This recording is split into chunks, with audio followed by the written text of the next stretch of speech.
भीषण गर्मी के बीच आग लगने की घटनाएं थमने का नाम नहीं ले रही हैं। मामला लालगंज कोतवाली क्षेत्र के खजूर गांव का है, जहां एक घर में संदिग्ध परिस्थितियों में आग लग गई। आज आग इतनी भीषण थी कि आसपास के 4 अन्य घरों में भी आग लग गई। स्थानीय लोगों ने अपने ट्यूबवेल की मदद से किसी तरह आग पर काबू पाया, लेकिन तब तक सब कुछ जलकर राख हो चुका था। गरीबों ने किसी तरह मेहनत कर गेहूं की फसल काटी थी, जो घर में रखी थी। साथ ही घर का सारा सामान भी मौके पर जल गया। डायल 112 मौके पर 112 की टीम पहुंची और आग से झुलसी महिलाओं को अस्पताल पहुंचाया। तो ये कैसे क्या हुआ? अरे हम लोग जब आए तो देखे तो यहाँ आग लग चुकी है। उसमें काफ़ी लव मची, तो कोई पूरे गांव वाले दौड़े, मतलब देख रहे। पानी की कोई सुविधा नहीं थी, लेकिन पानी किसी तरह बत्ती की लाइट की करी गई तो लाइट आई। तो फिर उसके बाद पूरा गांव वाले बताया, लेकिन तब भी 4 घर इसमें जल गए। 3 भाई तो सगे हैं और आजू बाजू में 2-3 घर लपेट में आ गए। लेकिन गाँव वालों ने काफ़ी आदमी, कितने महिलाएं घायल हुई? महिलाएं तो एक घायल हुई और बाकी और छोटे महिलाएं तो हाँ 3, मतलब एक ज़्यादा हो गई, 2 और बढ़ गए। इसी तरह करके मतलब 3 हो गए। बाकी सुविधाएं ने सब चीज़ की, पुलिस वाले ने लेके गए, उनको दवा इलाज करवाए, हर चीज़ उनके इलाज चालू है। क्या नाम है तुम्हारा? हमारा नाम सीताराम।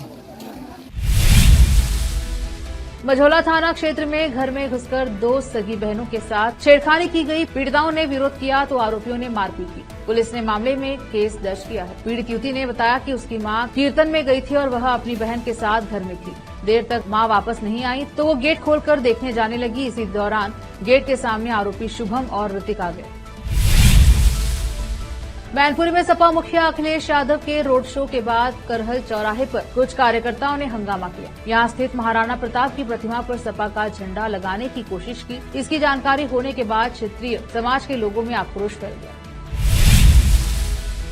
भाजपा के शहर अध्यक्ष विद्यासागर राय ने आज रविवार को कहा कि प्रधानमंत्री मोदी 14 मई को वाराणसी लोकसभा सीट से अपना नामांकन पत्र दाखिल करेंगे। नामांकन से एक दिन पहले मोदी 13 मई को निर्वाचन क्षेत्र में एक रोड शो करेंगे।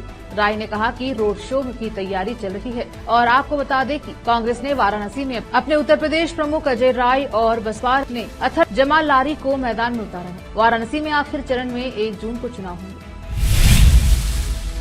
पहले और दूसरे चरण के चुनाव में 11 दिन बाद मत प्रतिशत 60 से बढ़कर 66% कैसे हो गया? कांग्रेस महासचिव अविनाश पांडे ने इसे देश की आबादी के साथ छलावा करार दिया। उन्होंने यूपी में चुनाव तैयारियों का समीक्षा के प्रयागराज में बैठक की। उन्होंने कहा कि मतदान प्रतिशत का विस्तार स्पष्टीकरण की आवश्यकता है और भाजपा के दावे पर सवाल उठाते हुए कहा कि 2 चरणों के चुनाव के बाद भाजपा नेताओं ने अपने दावों को बंद किया है। नैतिक पार्टी के राष्ट्रीय अध्यक्ष चंद्रभूषण पांडे ने रायबरेली में अपनी पार्टी की विस्तारित तरीके से घोषणा की। उन्होंने विजय द्विवेदी को जिलाध्यक्ष नियुक्त किया। उन्होंने कांग्रेस को समर्थन देने के साथ साथ कई मुद्दों पर कांग्रेस की नीतियों का समर्थन भी किया। उन्होंने किसानों, बेरोजगारों और पुरानी पेंशन के मुद्दों पर सरकार के रुख को स्पष्ट करने की बात कही। उन्होंने गरीबी हटाओ के मुद्दे पर भी जिक्र किया और कहा कि हर जाति में गरीब लोग हैं, जिन्हें मिटाने की जिम्मेदारी सरकार की है। उन्होंने इसके लिए नीतियों की मांग की। जनपद हमीरपुर में लोकसभा सामान्य निर्वाचन 2024 के मतदान कार्मिकों का द्वितीय रैंडमाइजेशन आज प्रातः 10 बजे संपन्न हुआ। रैंडमाइजेशन के दौरान अनेक प्रमुख अधिकारी शामिल रहे। एनआईसी कार्यालय में सॉफ्टवेयर का उपयोग करके कुल 3952 मतदान कार्मिकों का चयन किया गया।